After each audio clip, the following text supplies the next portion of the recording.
The list of Dieselgate victims is not limited to those who believe the hype and avail themselves of those dirty, cheating Volkswagens, Audis, and Porsches. The scandal also sent tremors through the wider industry.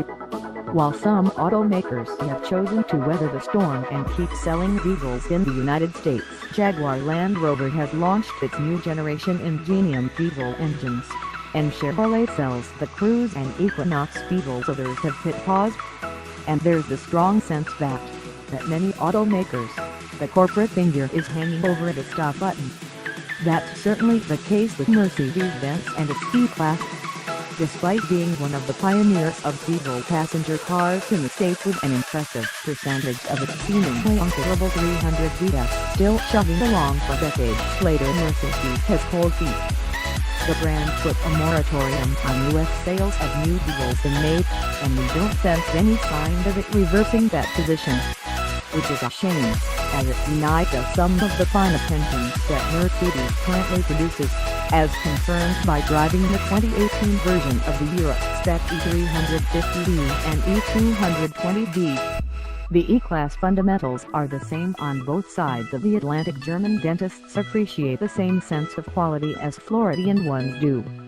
The European iteration of the current W213 generation car shares the same understated good looks, immaculately crafted cabin, and sense of dynamic stability. But the union with the big turbocharged 3.0-liter diesel V6 that powers the range-topping E350d is a particularly happy one.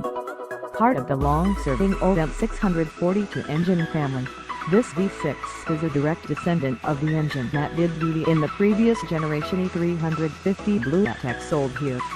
Displacement is unchanged at 2987 cc, but OW click has risen by 44 horsepower to 254 and is accompanied by 457 pounds-feet of torque, which is available from just 1600 RPM.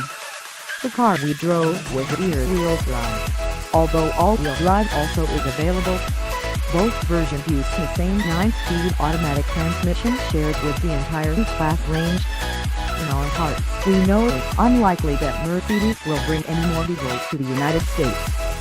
There's certainly no realistic prospect of the 4-cylinder E220d making it here, not without the sort of oil crisis that leads to Thunderdomes being built and Tina Turner wearing chainmail. Yet there is a fleeting chance that the E350d might return at some point. It's a hope worth holding on to.